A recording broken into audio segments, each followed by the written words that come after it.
संगीत। दोस्तों, कल्पना कीजिए, अगर एलएससी पर तैनात भारत के Su-30 MK फाइटर जेट में एक ऐसा एएसए रडार लगा हो जो 300 किलोमीटर दूर से ही दुश्मन के फाइटर जेट को स्कैन कर रहा हो और उसके सीने में धड़क रहा हो, एक ऐसा मायावी इंजन जो ब्रह्मोस मिसाइल के साथ सुपर क्रूज में उड़ते हुए चीन के किसी भी रनवे को सेकंड्स में उड़ाने की ताकत रखता हो, तो नतीजा क्या होगा? दुश्मन चाहे जितने भी आर्टिफिशियल इंटेलिजेंस सिस्टम लगा लें, चाहे जितने भी 5th जनरेशन के स्टेल्थ जेट भेज दे, भारत का यह सुपर अपग्रेडेड Su-30 MKI उन्हें हवा में ही राख कर देगा। और अब यही हो रहा है।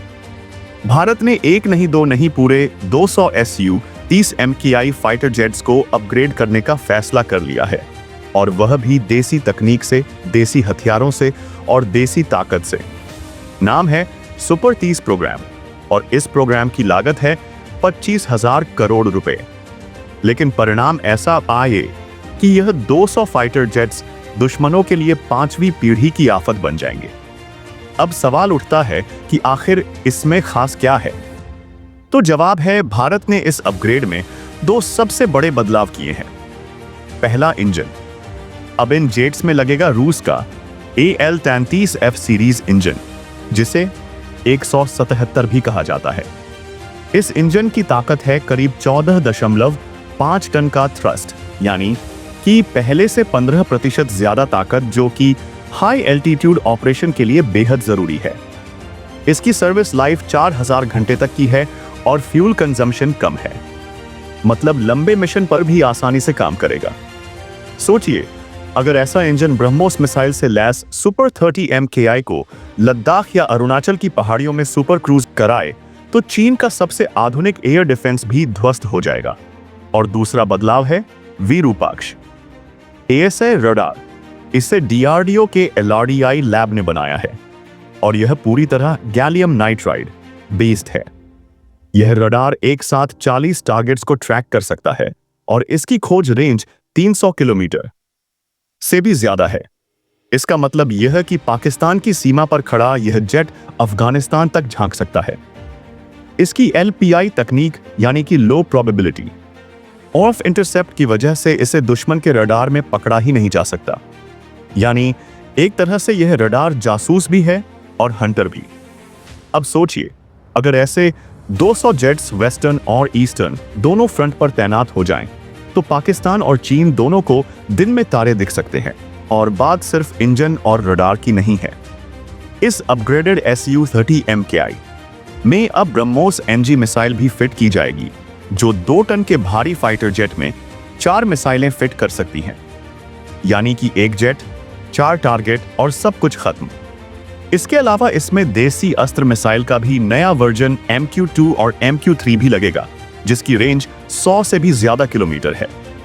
यानी दुश्मन के आने से पहले ही उसको गिरा दिया जाएगा। अब जब अमेरिका भारत को F-21 देने की बात करता है, या फ्रांस राफेल के नए डील की बात करता है, तो भारत सीधा जवाब देता है, हमें भीख नहीं चाहिए। हमने अपने पुराने जेट को ही नई मौत में बदल दिया है। लेकिन सवाल यह भी है कि क्या यह अपग्रेड राफेल से बेहतर है? तो सुनिए, एक राफेल की कीमत है करीब 1500 करोड़, और उसके एवज में भारत सिर्फ 36 जेट खरीद पाया था।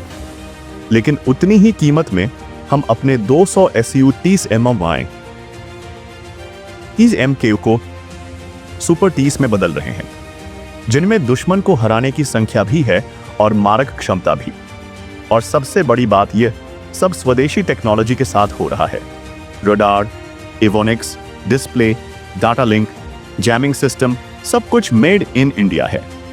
ऐसे में यह सिर्फ एक अपग्रेड नहीं है, बल्कि यह चीन और पाकिस्तान के खिलाफ भारत का जवाब है कि अब हम ना तो किसी पर निर्भर हैं और ना ही किसी से डरते हैं। अब सोचिए, अगर पाकिस्तान अपने JF-7 को चुपचाप अमेरिका की मदद से अपग्रेड करता है, अगर चीन अपने Z-20 को लगातार भारत के सामने उड़ाता है, तो भारत ने भी अब जवाब देना सीख लिया है। अब हम भी रडार नहीं भेजते, हम जवाबी रडार लगाते हैं। अब हम भी इंपोर्टेड इंजन का रोना नहीं रोते, हम अपनी जरूरत का इंजन खुद बनवाते हैं।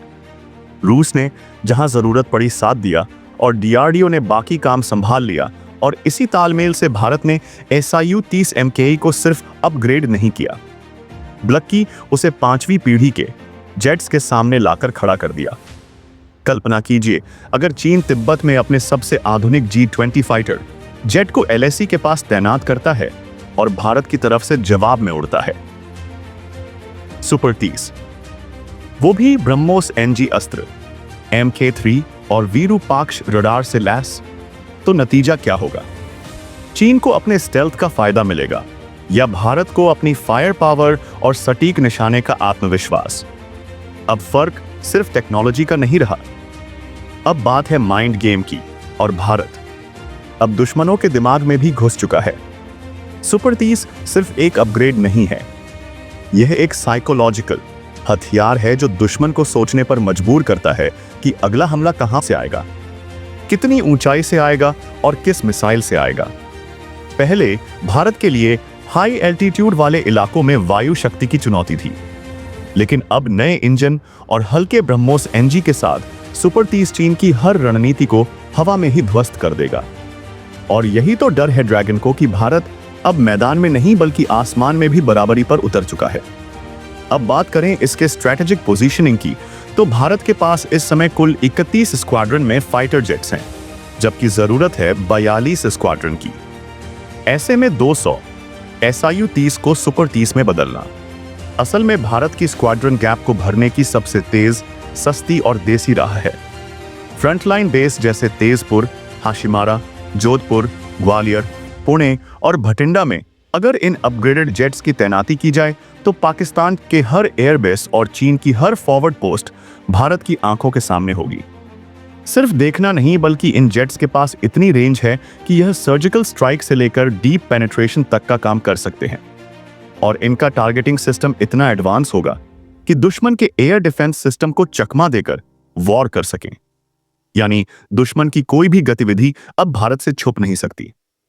अब सोचिए अगर अमेरिका अपने F-35 को दुनिया भर में प्रचारित करता है कि वो सबसे उन्नत फाइटर जेट है, तो भारत ने बिना कोई प्रचार किए अपने SIU-30 MKI को 5वीं पीढ़ी के टक्कर का प्लेटफॉर्म बना दिया है, वह भी 45 डिग्री तापमान से लेकर -20 डिग्री तक काम करने लायक।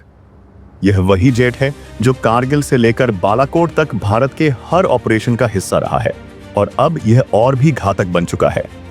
इसकी मल्टी रोल क्षमता, टैंड सीट ऑपरेशन और हैवी पेलोड के कारण यह एयर डोमिनेंस के लाए सबसे बेहतरीन हथियार है। कल्पना कीजिए एक ऐसा जेट जो एक ही उड़ान में दुश्मन के एयरबेस, उसके एडवांस्ड रडार स्टेशन और उसके ग्राउंड टुकड़ियों पर हमला कर सके और फिर बिना दुश्मन को भनक लगे बेस पर वापस लौट आए। यही है सुपर 30 का असली चेहरा। अब अगर पाकिस्तान सोचता है कि JF-17 ब्लॉक 3 उसे भारत के खिलाफ बढ़त दिला देगा, तो उसे यह भी समझना चाहिए कि भारत अब 2 दशक पुरानी टेक्नोलॉजी से नहीं लड़ता।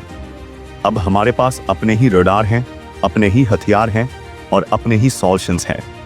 और बात सिर्फ पाकिस्तान की नहीं, तुर्की जैसे देश जो पाकिस्तान को हथियार दे रहे हैं, या अमेरिका जो चीन की आक्रामकता पर चुप है, उन्हें भी अब समझ लेना चाहिए कि भारत अब सिर्फ एक क्षेत्रीय ताकत नहीं है, बल्कि टेक्नोलॉजिकल और स्ट्रेटेजिक दोनों लेवल पर आत्मनिर्भर और आक्रामक है। इस अपग्रेड के जरिए भारत ने यह भी साफ कर दिया है कि अब हम सिर्फ इंपोर्टर नहीं बल्कि एक डिफेंस एक्सपोर्टर बनेंगे। जब विरूपाक्ष रडार जैसे सिस्टम DRDO बना सकता है, जब AL-31F3 इंजन को भारत में असेंबल किया जा सकता है, जब ब्रह्मोस NG को ACU-30 MKI में फिट किया जा सकता है, तो फिर क्यों ना भारत खुद अगली पीढ़ी के फाइटर जेट्स का निर्माता भी बने।